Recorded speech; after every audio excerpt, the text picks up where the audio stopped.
For a brief period in early 2022, my wife and I were over-the-road truck drivers. Specifically, we were team truckers. Team truckers are basically tag team drivers who drive in shifts so the truck never stops. On our very first load, dispatch assigned us a high-value load called the smokes load. It's called the smokes load because it contains packs of cigarettes. Neither one of us smokes, but everyone knows that cigarette cartons are very expensive. The crazy part about this situation is that dispatch gave us this incredibly high value and challenging load when we hadn't even hauled any regular loads. We were just baby truckers who could barely crawl, and they wanted us to fly. Because this load was so high value, our dispatchers gave us a very specific route and very specific instructions to avoid hijacking and robbery. We were taking this load from Virginia to Arizona via the Deep South, and we had to drive over 2,300 miles to Phoenix in 3 days without stopping.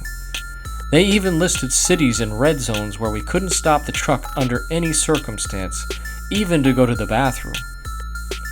On top of that, one person had to stay with the truck at all times, and we had to send a password to dispatch every time we stopped the truck or started moving again. That's how high value this load was. Now, for a solo driver, this route would be an impossible task because truck drivers can only drive up to 11 hours before having to stop to rest for 10 hours. But as team drivers, we could keep driving day and night. This is both a blessing and a curse because we could get more miles, which meant more money, but in exchange, we would sacrifice our personal well-being. My wife drove from 2 a.m. to 2 p.m., and I drove from 2 p.m. to 2 a.m. So while one of us drove, the other slept. Or tried to sleep, at least. As you can imagine, sleeping in a truck that's moving 24/7 is not ideal. You will feel every single bump in the road, and you won't get much sleep in states that don't maintain their roads. Indiana and Louisiana are two examples that come to mind. We always knew we were crossing into Indiana when the truck started violently shaking underneath us. But anyways, back to the smokes load.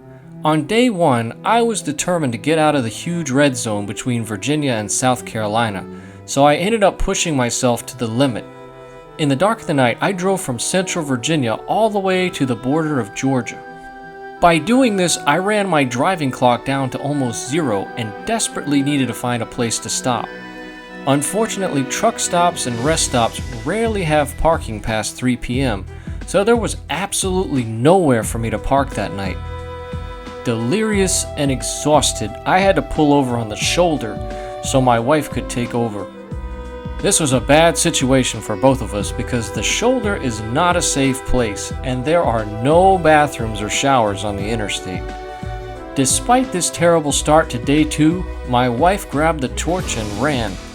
She found a truck stop where we could use the restroom, and then she drove us through the craziness of Atlanta, navigating the chaos on I-85 and I-20 during morning rush hour traffic. From there, she took us through Alabama and into Mississippi. 2 states we would probably never visit if we weren't getting paid to go there. That afternoon in Mississippi, I took the wheel again, and the stakes were immediately raised. A huge storm cell carrying heavy rain, high winds, and tornadoes appeared in the Magnolia State, and we had to outrun it. Even slight winds can topple a truck, so we were both understandably stressed about the weather reports. I managed to get ahead of the bulk of the storm, but once the rain caught up, we were moving at a snail's pace. Luckily, mile by mile, we crawled out of Mississippi and into Louisiana, where the rain finally subsided. From Louisiana, I pushed into Texas, driving through the night until we reached the Love's truck stop just past Dallas. I didn't want to stop on the shoulder again and risk our lives, so I decided to try something else. At night, fuel pumps are often in the emptiest places at a truck stop, so I pulled through a fuel pump and stopped in the space in front of it, so my wife and I could switch places. This was a great idea until another trucker decided to pull up right behind us. Literally, all the other pumps were open, but this trucker decided to use the pump right behind us. Switching drivers takes about 30 minutes minimum because I have to perform a 15-minute post-trip and my wife has to perform a 15-minute pre-trip. So of course the trucker at the pump was not happy to be stuck behind us for a few extra minutes. But we were running on little sleep, and again, all the pumps were open, so my sympathy can only go so far. Once we had switched places, my wife kept us moving. She drove us the rest of the way through Texas. We passed through El Paso, where we had been specifically warned not to stop under any circumstance, and where we could see Mexico from the truck. Next thing we knew, we were in New Mexico. In this desert state, it was my turn to drive again. Traversing dusty desert roads and high mountain passes, I finally got us into Phoenix, Arizona. In less than 3 days, we had made it 2,300 miles, and it only cost us our sanity. We didn't even get a chance to take a freaking shower. You'd think driving all that way with little to no sleep and no shower would automatically warrant a 24-hour break, but that's not how team trucking works.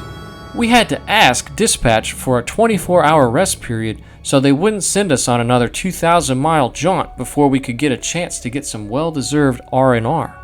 Now, we did try to enjoy Phoenix a bit during our rest period, but it was a challenge. After sleeping all night and all morning, we visited the Phoenix Art Museum, but that was the expense of getting further sleep. So, if you're trucking and want to see the country, keep that in mind. Your dispatchers will give you loads that have razor-thin delivery windows, and you won't have much time to stop and smell the roses. That said, our first real load was pretty exciting. We got to see a great deal of the country from a totally new perspective. We also realized how difficult truckers have it on the open road and developed a brand new appreciation for truck drivers. Life on the road is unique, but it is definitely not easy. If you enjoyed this video, please give it a like and subscribe to Tidewater Teddy. Thanks and have a great day.